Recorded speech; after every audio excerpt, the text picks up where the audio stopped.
Superhit films. Engine में से vacuum break मैंने निकाल दी है। रेखा तो मैं खींचूंगा तेरी मौत की। सिर्फ डीडी नेशनल पर। देश का पहला चैनल, देश का अपना चैनल।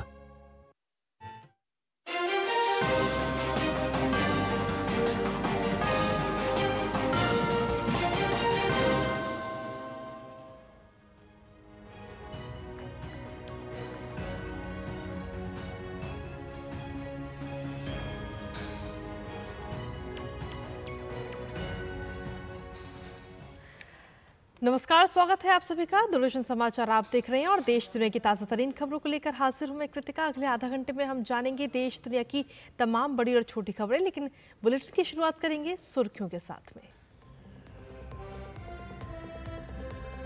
बसपा प्रमुख मायावती सहित भाजपा नेता तमिलसाई ने बसपा नेता आर्मस्ट्रांग को दी श्रद्धांजलि। 47 वर्षीय प्रदेश बसपा प्रमुख आर्मस्ट्रांग की 6 लोगों ने 5 जुलाई को पेराम्बूर इलाके में कर दी थी हत्या। बसपा ने उठाई सीबीआई जांच की मांग।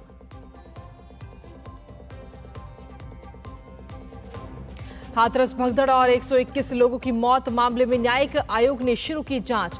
अध्यक्ष रिटायर्ड न्यायाधीश ब्रजेश श्रीवास्तव ने कहा, जरूरत पड़ने पर सभी संबंधित लोगों से की जा सकती है पूछताछ।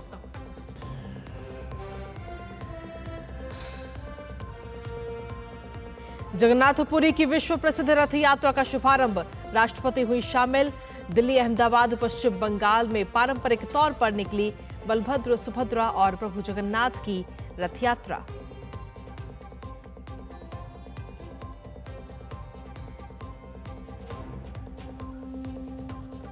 जम्मू कश्मीर के कुलगाम मुठभेड़ में कुल 6 आतंकवादी हुए ढेर। शहीद हुए 2 जवानों को गार्ड ऑफ ऑनर के साथ दी गई अंतिम विदाई।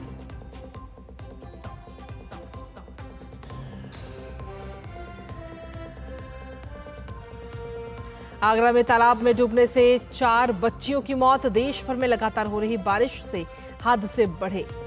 गुजरात के सूरत में 6 मंजिला इमारत गिरी, 7 लोगों की मौत। झारखंड के देवघर में ढहा 3 मंजिला मकान, 2 लोगों ने गंवाई जान।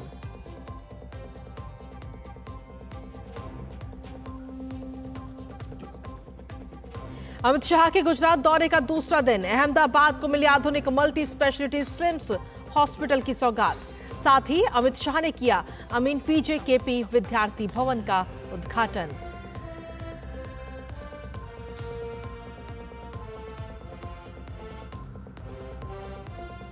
और भारत जिम्बाब्वे के बीच हरारे में दूसरा T20 मैच।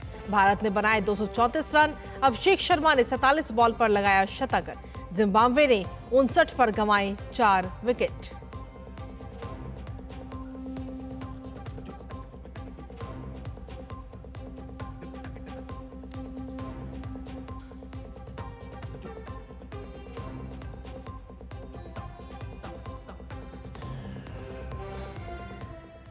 तो ये थी हेडलाइंस और हेडलाइंस के बाद अब खबरों में विस्तार से बात करेंगे, जहां पश्चिम बंगाल से टीएमसी सांसद महुआ मोइत्रा अब एक बार फिर से नई मुश्किलों में घिर गई हैं। दरअसल राष्ट्रीय महिला आयोग की अध्यक्ष रेखा शर्मा के खिलाफ आपत्तिजनक टिप्पणी करने के मामले में महुआ के खिलाफ एफआईआर दर्ज की गई है। दिल्ली पुलिस के स्पेशल सेल ने भारतीय न्याय संहिता की धाराओं के तहत यह मामला दर्ज किया है। साथ ही सोशल मीडिया प्लेटफॉर्म एक्स से टीएमसी सांसद की ओर से किए गए पोस्ट के बारे में जानकारी भी मांगी है। आपको बता दें कि महुआ मोइत्रा के खिलाफ बीएनएस की धारा 79 के तहत एफआईआर दर्ज की गई है। भारतीय न्याय संहिता की धारा 79 के तहत किसी महिला की गरिमा का अपमान करने के उद्देश्य से शब्द, इशारा या काम करने को लेकर कार्रवाई का प्रावधान है। और इसी पर ताजा अपडेट ले लेते हैं। हमारे साथ में हमारे सहयोगी मुकेश शुक्ला इस वक्त जुड़ गए हैं। मुकेश, फिलहाल क्या कुछ ताजा अपडेट है आपके पास में इस पूरे मामले को लेकर, जहां एक तरफ देखा जाए तो चुनावों से पहले भी कहीं ना कहीं मुश्किलें बढ़ती हुई महुआ मोइत्रा की नजर आई थी और अब एक बार फिर से नई मुश्किलों में महुआ मोइत्रा फंसती हुई नजर आ रही हैं। बिल्कुल कृतिका, महुआ मोइत्रा लगातार देखिए सुर्खियों में रही थी। इससे पहले सीबीआई ने उन पर मुकदमा दर्ज किया था जब उन्होंने पार्लियामेंट में पैसे लेकर सवाल किए थे। उसके तहत वो वहां पर घिरी थी और उनको सीबीआई के केस का सामना करना पड़ा था। और उसके बाद एक नया विवाद उन्होंने फिर से यहाँ पर जन्म दिया है। टीएमसी से सांसद है और जिस तरह से उन्होंने एनडब्ल्यूसी की राष्ट्रीय महिला आयोग की अध्यक्षा रेखा शर्मा पर अभद्र टिप्पणी करी है, उसको लेकर के महुआ मित्रा पर उन्होंने शिकायत करी थी दिल्ली पुलिस में। और उसके बाद दिल्ली पुलिस ने बीएनएस यानी भारतीय आचार संहिता जो है उसमें 79 सेक्शन के तहत मुकदमा दर्ज कर लिया है। और इसके बाद वो अपनी आगे की जांच जारी कर रही है और उन्होंने उन तमाम साक्ष्यों को महुआ मित्रा से मांगा है, साथ ही साथ रेखा शर्मा से भी उन तमाम बातों को सामने ला करके रखने को कहा है कि क्या कुछ हुआ था। क्योंकि ऐसा बताया जा रहा है कि जब हाथरस में वो हादसा हुआ था उस समय वहां पर जब एनडब्ल्यूसी की जो अध्यक्षा थी वो गई थी, तो उसके बाद उन्होंने एक तरह की ये अभद्र टिप्पणी करी और सीधे उन पर कटाक्ष किया, जिसको लेकर के वो कहीं ना कहीं फिर से गिर गए। और उन्होंने भी कहा रेखा शर्मा ने कि जिस तरह से महुआ मित्रा व्यवहार करती है किसी भी तरह से नहीं लगता कि वो एक सांसद है या सांसद की गरिमा का पालन करती है। इस तरह की अभद्र टिप्पणी महिला होते हुए एक महिला को उन्होंने टारगेट किया, कहीं ना कहीं एक दुर्भाग्यपूर्ण है उनके लिहाज से। और इसका संज्ञान लेते हुए उन्होंने सीधे दिल्ली पुलिस में शिकायत करी थी और दिल्ली पुलिस की स्पेशल सेल ने इसके बाद एफआईआर दर्ज कर लिया। आगे की जांच वो कर रही है, जांच में क्या कुछ निकल करके आता है इस पर थोड़ा वेट करना होगा। लेकिन फिलहाल महुआ मित्रा की जो परेशानियां वो बढ़ती नजर आ रही है। जी मुकेश, परेशानी तो बढ़ रही है, लेकिन साथ ही अगर देखा जाए तो एफआईआर दर्ज करने के बाद में क्या अभी तक किसी प्रकार का बयान सामने आया महुआ मोइत्रा की तरफ से? अभी तक देखिए महुआ मित्रा की तरफ से कोई बयान तो नहीं आया है, लेकिन कुछ देर में उम्मीद जरूर है, क्योंकि वो सोशल मीडिया पर बड़ी एक्टिव रहती है हर चीज को लेकर के, तो निश्चित तौर पर उनकी प्रतिक्रिया की उम्मीद की जा रही है। लेकिन फिलहाल उनकी यहाँ से मुश्किलें एक बार फिर से बढ़ी हुई है, क्योंकि आने वाले सेशन में आप देखेंगे बजट सेशन होने वाला है। उससे पहले ने इस तरह की टिप्पणी करी है तो वो कहीं ना कहीं यहाँ पर घिरी हुई नजर आ रही है और उनके लिए यहाँ से परेशानी जो है वो बढ़ेगी। और लगातार वो कुछ ना कुछ ऐसे करती हैं जिसके बाद वो सुर्खियों में आती हैं। जी बिल्कुल, सुर्खियों में आने का स्टंट है, उनको पता है कि कैसे लाइमलाइट होना है, कब कब उनको ला करके टारगेट करना है। और देखिए सीबीआई के खिलाफ जो सीबीआई ने उनको मुकदमा दर्ज किया था, काफी समय तक वो सुर्खियों में रही थी और एक बार फिर से उन्होंने अपने आप को सुर्खियों में लाने का एक नया तरीका इजाद किया और रेखा शर्मा पर सीधे उन्होंने यहाँ पर वार किया। चलिए फिलहाल बहुत बहुत शुक्रिया मुकेश, तमाम जानकारी और अपडेट्स हमारे साथ साझा करने के लिए। तो कहीं ना कहीं एक बार फिर से अगर देखा जाए तो महुआ मोइत्रा जो है वो एक बार फिर से मुश्किल में फंसती हुई नजर आ रही है और अब एफआईआर भी उनके खिलाफ दर्ज कर ली गई है। फिलहाल क्या कुछ कार्रवाई होगी और क्या कुछ बयान अब उनकी तरफ से निकलकर सामने आता है, इसके लिए थोड़ा इंतजार करना पड़ेगा। लेकिन इसी के साथ में अन्य खबरों का भी रुख कर लेते हैं, जहां बहुजन समाज पार्टी के प्रमुख मायावती चेन्नई में तमिलनाडु के पार्टी प्रमुख के आर्मस्ट्रांग के परिजनों से मुलाकात की, साथ ही के आर्मस्ट्रांग के पार्थिव शरीर को श्रद्धांजलि दी। के आर्मस्ट्रांग का पार्थिव शरीर सार्वजनिक श्रद्धांजलि के लिए पेरम्बूर के कॉरपोरेशन स्कूल मैदान में रखा गया था। शाम को उनका अंतिम संस्कार किया गया। बसपा की राष्ट्रीय प्रमुख मायावती ने मामले को लेकर सीबीआई जांच की मांग भी की है। उन्होंने तमिलनाडु की डीएम की सरकार को खराब कानून व्यवस्था को लेकर घेरा। आर्मस्ट्रांग की 5 जुलाई को पेरम्बूर स्थित उनके आवास के पास अज्ञात हमलावरों ने बेरहमी से हत्या कर दी थी। तमिलनाडु के मुख्यमंत्री एमके स्टालिन ने घटना पर दुख व्यक्त करते हुए दोषियों पर कड़ी कार्रवाई का आश्वासन दिया है। तो वहीं इस मामले में चेन्नई शहर के पुलिस आयुक्त संदीप राय राठौड़ ने बताया कि आर्मस्ट्रांग की हत्या के सिलसिले में 8 संदिग्धों को पकड़ा गया है। मामले की फिलहाल सभी एंगल से जांच की जा रही है। जिस तरीके से हमारे स्टेट के प्रेसिडेंट की हत्या की गई है उनके घर के बाहर, तो उससे ऐसा लगता है कि आपके तमिलनाडु स्टेट में कानून व्यवस्था नाम की कोई चीज नहीं है। असली जो अपराधी है वो पकड़े नहीं गए हैं, केवल खाना पूर्ति के लिए कुछ कर लिए हैं, असली अपराधी अब नहीं पकड़े गए हैं। इसलिए मेरा यहाँ की जो स्टेट गवर्नमेंट है तो उनसे ये कहना है कि ये मामला सीबीआई को रेफर किया जाए। और वहीं भाजपा नेता तमिलिसाई सौंदरराजन ने भी बसपा नेता को श्रद्धांजलि दी। उन्होंने भी डीएम के सरकार पर प्रश्न चिन्ह खड़े किए। Dravida model has become a murder model now. It's unacceptable. Day before yesterday, one ADMK Karyakarta has been killed. Yesterday, BCK. Then day before yesterday, one PMK. And one of our Karyakarta's husband was brutally attacked in Anna Nagar while running. So what is happening? political murders have increased in Tamil Nadu. But in spite of all these things, the Stalin is silent. He is telling, no, everyone has surrendered. And now the officers are telling, it is not a political matter. Why? Who are they to come to a conclusion? And CBI inquiry is required in this murder. और वहीं हाथरस मामले की जांच के लिए गठित 3 सदस्यीय न्यायिक जांच आयोग के अध्यक्ष ब्रजेश कुमार श्रीवास्तव ने बताया कि जांच अब शुरू कर दी गई है। पीड़ित और संबंधित लोगों से पूरी जानकारी भी ली जाएगी। आयोग सत्संग में शामिल श्रद्धालुओं के बयान के साथ ही घटनास्थल से संबंधित जो भी फुटेज और साक्ष्य उपलब्ध होगा उसकी भी पड़ताल करेगा। हमने कई लोगों से पूछताछ भी की है। We have noted down certain details. हम बहुत जल्दी नोटिस जारी करने जा रहे हैं, पब्लिक नोटिस, जिसमें हम लोगों को बुलाएंगे और हम बहुत जल्दी आएंगे भी यहाँ पे। जो भी संबंधित लोग हैं सबसे पूछताछ करेंगे। Law will take its own course. हम हर आदमी से पूछताछ करेंगे जो इससे संबंधित हो, हुएवर ही में भी। हमने पूछताछ की है सबसे, क्योंकि ऑफिशियली हम जब नोटिस जारी कर देंगे तो हम वो सब रिकॉर्ड करेंगे जी। सारे ऑफिसर्स के जो भी संबंधित होंगे, जो पब्लिक के लोग होंगे, जो प्रेस के लोग होंगे, तो उसी से हमें मदद मिलेगी। Then we will proceed further. और वहीं हाथरस में 2 जुलाई को सत्संग के दौरान मची भगदड़ में 123 लोगों की जान चली गई थी। इसकी जांच के लिए प्रत्यक्षदर्शियों के बयान दर्ज करने के लिए जांच आयोग ने आज पीडब्ल्यूडी गेस्ट हाउस में उच्च स्तरीय बैठक भी की गई, जहां अलीगढ़ आईजी शलभ माथुर और हाथरस एसपी निपुण अग्रवाल बैठक के लिए पहुंचे।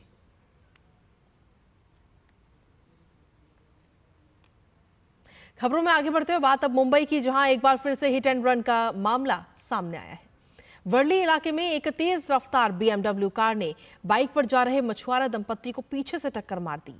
इस घटना में मछुआरा तो गंभीर रूप से घायल हो ही गया, लेकिन वहीं उसकी पत्नी की मौके पर ही मौत हो गई। इस वारदात के बाद कार सवार गाड़ी छोड़कर मौके से फरार हो गया। सूचना मिलने पर मौके पर पहुंची पुलिस ने कार को कब्जे में लेकर मामले की जांच कर रही है।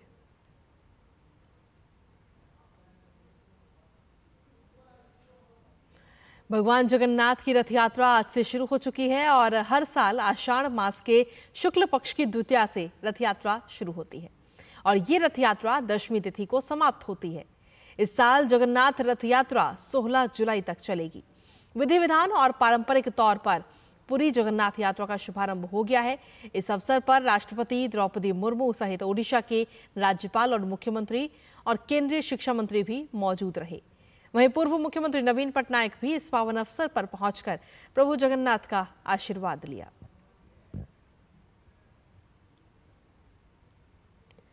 भगवान जगन्नाथ के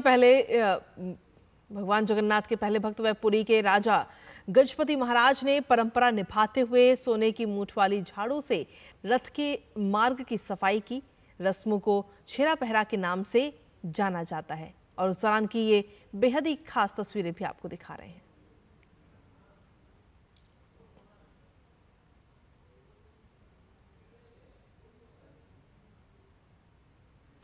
दरअसल धार्मिक मान्यता के अनुसार एक बार बहन सुभद्रा ने अपने भाइयों भगवान श्री कृष्ण और बलराम जी से नगर को देखने की इच्छा प्रकट की थी। फिर दोनों भाइयों ने बड़े ही प्यार से अपनी बहन सुभद्रा के लिए भव्य रथ तैयार करवाया और उस पर सवार होकर तीनों नगर भ्रमण के लिए निकले थे। तीनों अपनी मौसी के घर गुंडीचा भी गए और यहाँ पर 7 दिन तक रुके और उसके बाद नगर यात्रा को पूरा करके वापस पुरी लौटे। तब से हर साल तीनों भाई बहन अपने रथ पर सवार होकर नगर भ्रमण पर निकलते हैं और अपनी मौसी के घर गुंडीचा मंदिर जाते हैं।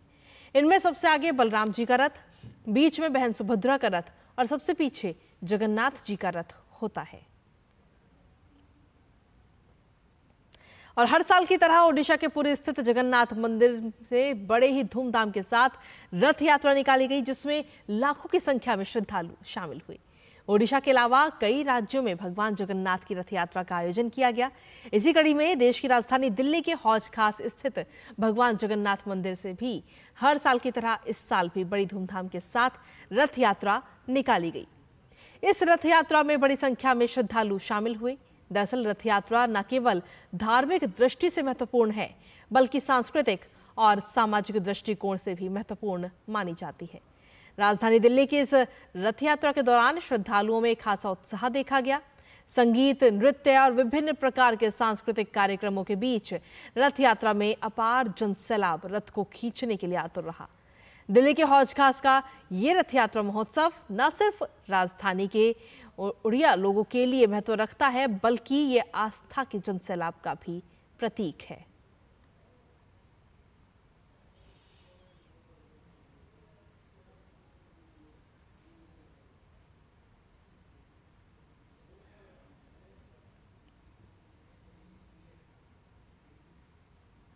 तो दिल्ली के हौज खास में रथ यात्रा का ये आयोजन किया गया और उस दौरान की बेहद खास तस्वीरें आपको दिखा रहे हैं।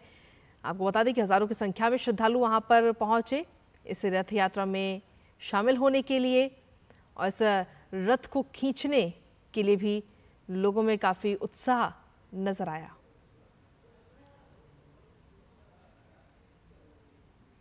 और इसी बीच बुलेटिन में वक्त एक छोटे से ब्रेक का है, आप बने रहिए हमारे साथ।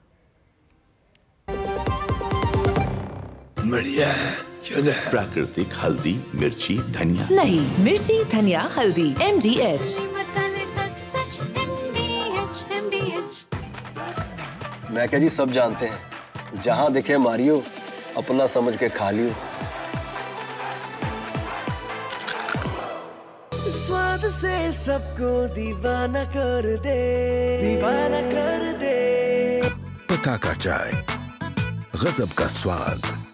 वो मिस्टर विकास की फाइल आप पॉलिसी बाजार। मैम, आपका हेल्थ इंश्योरेंस क्लेम अप्रूव हो गया है, अब आप सर को घर ले जा सकती हैं। क्लेम के टाइम पे हमेशा आपकी हेल्प को तैयार। पॉलिसी बाजार, 1 करोड़ का हेल्थ इंश्योरेंस सिर्फ 390 रुपए महीने से शुरू। अब आया असली स्वाद, अब आया स्वाद। जब स्वाद के पड़े हो लाले तो MDH का चंकी चाट मसाला डालें। MDH का चंकी चाट मसाला। MDH। और ब्रेक के बाद एक बार फिर से स्वागत है आप सभी का। खबरों में आगे बढ़ेंगे, जहां पश्चिम बंगाल मुख्यमंत्री के करीबी और कोलकाता के मेयर फिरहाद हाकिम के बयान पर सियासी तूफान थमने का नाम नहीं ले रहा। भाजपा के राज्यसभा सांसद और पश्चिम बंगाल भाजपा के मुख्य प्रवक्ता शामिक भट्टाचार्य ने बयान को खेदजनक बताया। उन्होंने कहा कि ये पश्चिम बंगाल में अवैध घुसपैठियों के तुष्टीकरण जैसा है। किसी भी प्रदेश होता तो फिरहाद हाकिम को अभी तक अरेस्ट कर लिया जाए। फिरहाद हाकिम समाज में घृणा पैदा कर रहा है। फिरहाद हाकिम हिंदू मुसलमान का नाम पर समाज को बांटना चाहता है। फिरहाद हाकिम कन्वर्शन जो हो रहा है उसका समर्थन कर रहा है। फिरहाद हाकिम जो इन्फिल्ट्रेशन हो रहा है पश्चिम बंगाल में उसका सबसे बड़ा समर्थक है। दरअसल फिरहाद हाकिम ने 3 जुलाई को कोलकाता में आयोजित ऑल इंडिया कुरान कार्यक्रम के दौरान कहा था कि जो व्यक्ति इस्लाम में पैदा नहीं हुए हैं ये दुर्भाग्य है, उन्हें इस्लाम में शामिल करना होगा। तो ये बयान सामने आया था और उस बयान के बाद में ही लगातार अब कहीं ना कहीं चीजें बढ़ती हुई नजर आ रही हैं। और इसी के साथ अगली खबर का भी रुख कर लेते हैं, जहां लगातार तीसरी बार दिल्ली के 7 सीटों पर जीत के उत्साह के साथ बीजेपी की आज प्रदेश विस्तारित कार्य समिति की बैठक हुई। इस बैठक में मंडल, जिला और प्रदेश स्तर के नेताओं ने हिस्सा लिया। इस मौके पर केंद्रीय मंत्री पीयूष गोयल ने कहा कि विपक्ष को जनता ने पूरे तरीके से नकार दिया है। वीरेंद्र सचदेवा ने विश्वास जताया कि आगामी विधानसभा चुनाव में भाजपा उम्दा प्रदर्शन करेगी।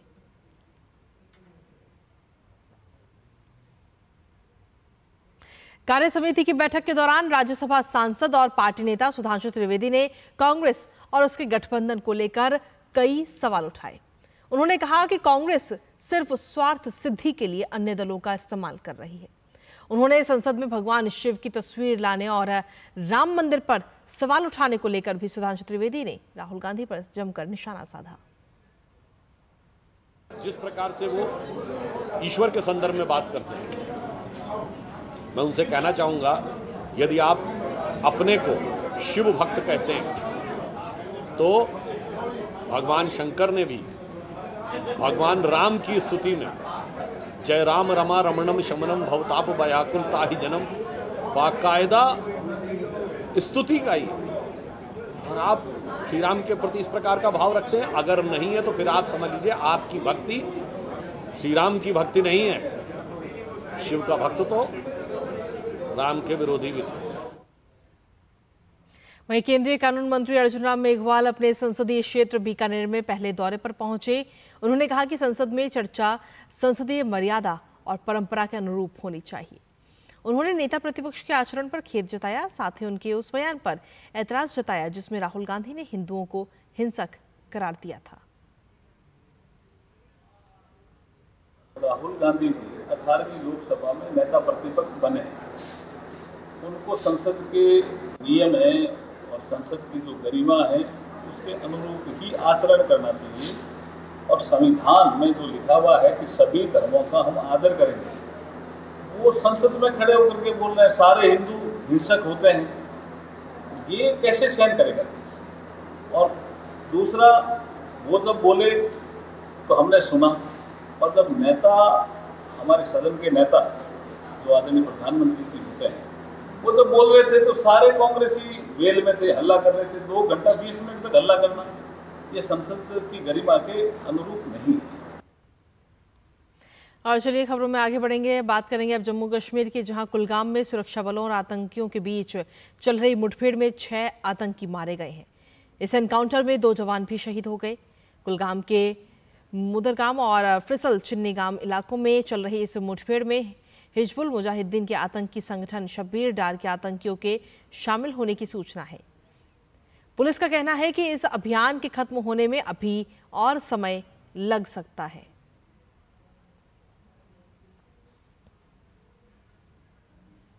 इन्फॉर्मेशन के हिसाब से दो अलग अलग इनकाउंटर साइट्स पे इनकाउंटर्स हुए हैं। बॉडी की कंफर्मेशन के हिसाब से 6 आतंकियों का मारे जाने का खबर है।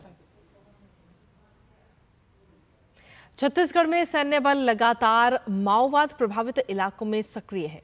वो बड़ी संख्या में नक्सलियों की मुहिम को विफल बना रहे हैं। बारिश और बाढ़ की चुनौतियों के बावजूद जवान घने जंगलों की लगातार निगरानी कर रहे हैं और दुर्गम इलाकों में भी लोगों को सुरक्षित कर रहे हैं।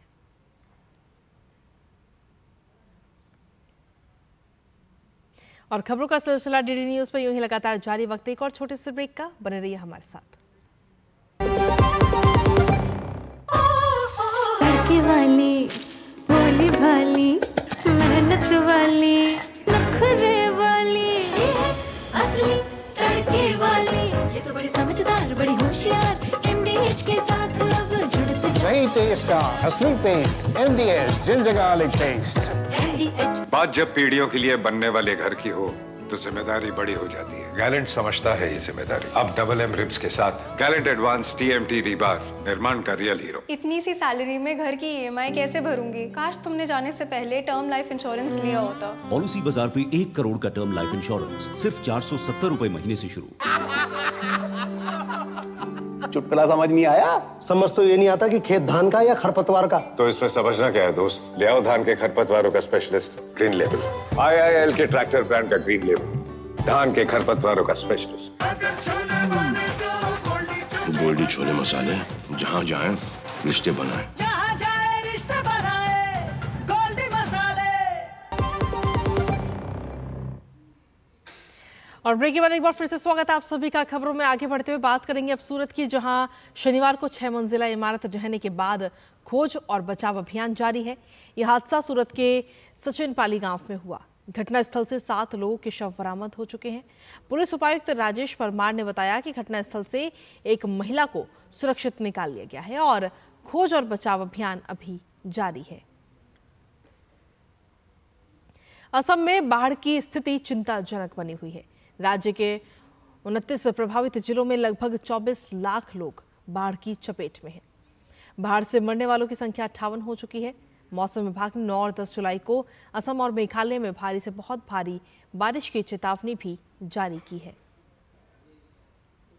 इसी बीच असम के मुख्यमंत्री हेमंत बिस्वा शर्मा ने बाढ़ राहत शिविरों में पीड़ितों से मुलाकात कर उनका हालचाल जाना। उन्होंने कहा कि प्रभावित लोगों को समय पर सरकारी सहायता सुनिश्चित करने के लिए हर संभव कदम उठाए गए हैं।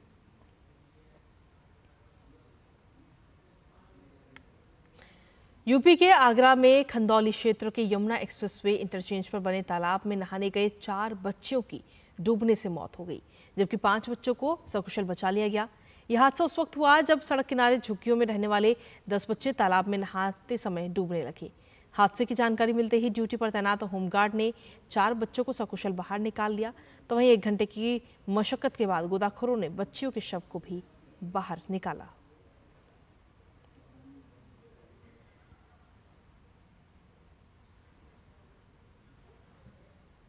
वहीं उत्तर प्रदेश में श्रावस्ती के ग्राम रेहारपुरवा में बाढ़ में फंसे 40 लोगों को एनडीआरएफ की टीम के द्वारा सुरक्षित बाहर निकाला गया। जिलाधिकारी व पुलिस अधीक्षक ने मौके पर पहुंचकर स्थिति का जायजा लिया और पीड़ितों से उनकी सेहत का हाल भी लिया। इसके अलावा कुशीनगर में 76 लोगों को रेस्क्यू किया गया। साथ ही बाढ़ को देखते हुए श्रावस्ती के 18 गांव के करीब 400 ग्रामीणों को सुरक्षित स्थान पर पहुंचाया गया। बिहार के पश्चिमी चंपारण के बगहा में गंडक नदी के पार कर खेतों में काम करने गए लगभग 60 मजदूर बाढ़ के पानी में फंस गए। बताया जा रहा है कि फंसे हुए लोगों में बच्चे, बुजुर्ग और महिलाएं भी शामिल हैं। हालांकि सूचना मिलते ही जिला प्रशासन के द्वारा एसडीआरएफ की मदद से रेस्क्यू ऑपरेशन चलाया गया। और वहीं लाख दावों के बावजूद झारखंड में खनन माफिया खुलेआम सक्रिय हैं। वो नियम कानून की खुलेआम धज्जियां उड़ाकर अवैध खनन कर रहे हैं। जानकारी के मुताबिक 3000 से ज्यादा पत्थर की अवैध खदानें अलग अलग जगहों पर चल रही हैं। चतरा, गुमला, धनबाद, साहिबगंज सभी जगह ये माफिया शासन को चुनौती देते नजर आ रहे हैं। ऐसे में भाजपा आरोप लगा रही है कि जेएमएम के नेता ही माफियाओं को बढ़ावा दे रहे हैं। दरअसल खनन माफिया विभागीय अफसरों से साठगांठ कर अवैध खनन करते हैं। लाइसेंस कम जगह का लेते हैं, लेकिन उसकी आड़ में कई एकड़ में अपना जाल फैला लेते हैं। ऐसे अवैध खनन की वजह से प्रकृति को तो नुकसान पहुंच ही रहा है, साथ में जनता के हित भी प्रभावित हो रहे हैं। राज्य सरकार को हो रहा राजस्व नुकसान जनता का ही नुकसान है और बावजूद इसके जेएमएम दावा कर रही है कि राज्य में अवैध खनन नहीं हो रहा।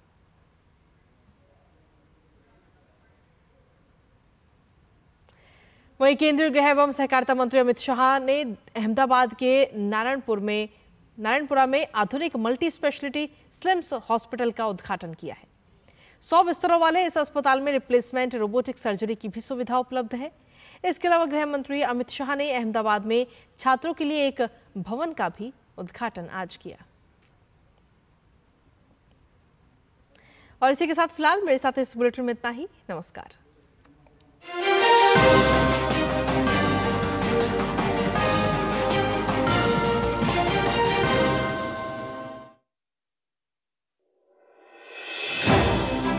भरोसा सिर्फ तेजी से नहीं, बना है सटीक खबरों से।